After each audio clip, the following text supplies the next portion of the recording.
Have you ever wondered if there's, a secret formula for success? Something the world's wealthiest people know that maybe the rest of us don't? Well, let's get into it. Because today, we're cracking open a success formula commissioned by one of the richest men in history. So where does this all come from? It's from this absolute classic, Think and Grow Rich, published way back in 1937. The author, Napoleon Hill, spent more than 20 years of his life studying over 500 self-made millionaires. And the whole project was kicked off by the steel tycoon Andrew Carnegie himself, who was absolutely convinced that success wasn't random. It was a formula that could be taught to anyone. Hill was so confident in this formula that he actually hid the secret in plain sight all through the book. He basically teases the reader with this promise, saying that once you're ready for it, the secret will just reveal itself to you. So the real question is, are you ready? Okay, let's start with the big idea itself, the Carnegie secret. It's this formula for success that's supposedly been hiding right in front of us all along. Now, the secret isn't some complicated stock market strategy. It's actually much simpler, and maybe even more powerful. It's this: your thoughts have the power to create your physical reality. Or, as Hill puts it, truly, thoughts are things. I mean, think about it. Everything around us, the phone in your hand, the car you drive, the tallest buildings, it all started as just an idea in someone's head. The whole point of the book is that you can harness this power. But how do you actually do that? Well, that brings us to the very first step, desire. And honestly, there's no better way to understand this than through the incredible true story of a man who literally thought his way into a partnership with one of the greatest inventors of all time, Thomas Edison. Meet Edwin C. Barnes. This guy had a goal, but it wasn't just some vague wish or hope. Nope. It was a definite, all-consuming, burning desire. He didn't just want to work for Edison, he was absolutely determined to become his business associate. Now, for most people, this is where the story would just end, right? Barnes was broke. He didn't know Edison at all. He had absolutely no way of even getting to his office in New Jersey. But his desire was so intense that these little details didn't stop him. He just hopped a freight train and showed up. And what's so cool is that we have this straight from Edison himself. He said he saw past Barnes's raggedy clothes because he saw this unwavering determination in his eyes.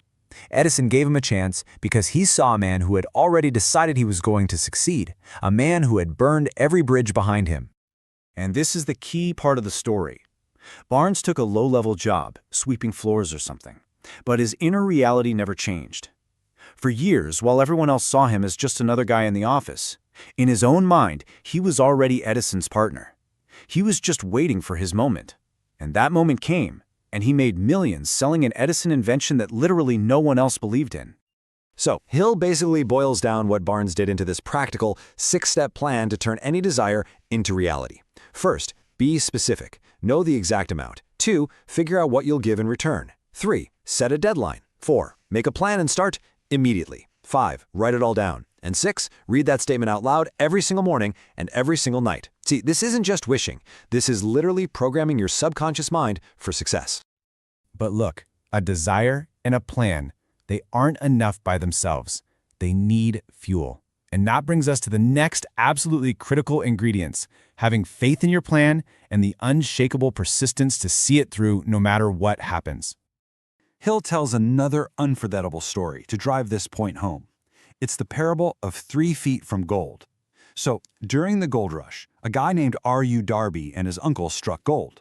They got all excited, bought a bunch of machinery, but then the vein of gold just disappeared. They kept drilling, found nothing, and finally just gave up. They sold all their equipment for a few $100 to a local junk man and went home. So, the junk man, being a little smarter, hired a mining engineer, and the engineer found something incredible. The gold vein hadn't disappeared. It was still there, just 3 feet from where Darby had stopped digging. The junk man started digging in the right spot and ended up tapping into one of the richest gold mines in Colorado. He made millions. Now, Darby could have been bitter for the rest of his life. Instead, he said that brutal failure was a blessing. It taught him the most valuable lesson of all, to keep going. He went on to become a hugely successful insurance salesman. And he said every time a client told him no, he just remembered that he'd stopped 3 feet from gold, and he refused to make that mistake again. Okay, so that brings up a huge question. If persistence is so important, why do so many of us quit? Well, Hill says it's because we let ourselves be controlled by these universal enemies, the 6 basic fears. I mean, think about it for a second. What really stops you when you hit a wall? According to Hill, it's not a lack of talent or ability, it's a lack of control over your own mind. And here they are. He calls them the 6 ghosts of fear.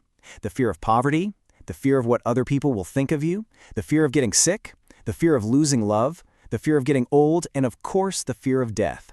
He argues these fears are constantly running in the background, paralyzing us and making us quit right before we're about to strike gold.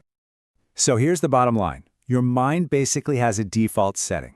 If you don't actively, deliberately fill it with a money consciousness, a mindset focused on abundance and opportunity, then a poverty consciousness, which is driven by fear and doubt, will just take over automatically. Building wealth starts with winning this battle inside your own head.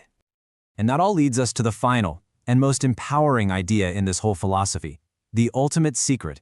It is, and it always has been, completely within your control. You've probably heard this famous line from the poem Invictus, right? It's such a powerful statement about personal strength and taking charge of your own life. But this is where Napoleon Hill adds the final, critical piece of the puzzle. He says that, quote, isn't just poetry, it's a practical truth. Why are we the masters of our fate? Because we have the power to control our thoughts. And if thoughts create our reality, then controlling your thoughts means you control your destiny. That, right there, is the Carnegie secret. So in the end, the power isn't in some dusty old book or locked away in a rich man's vault.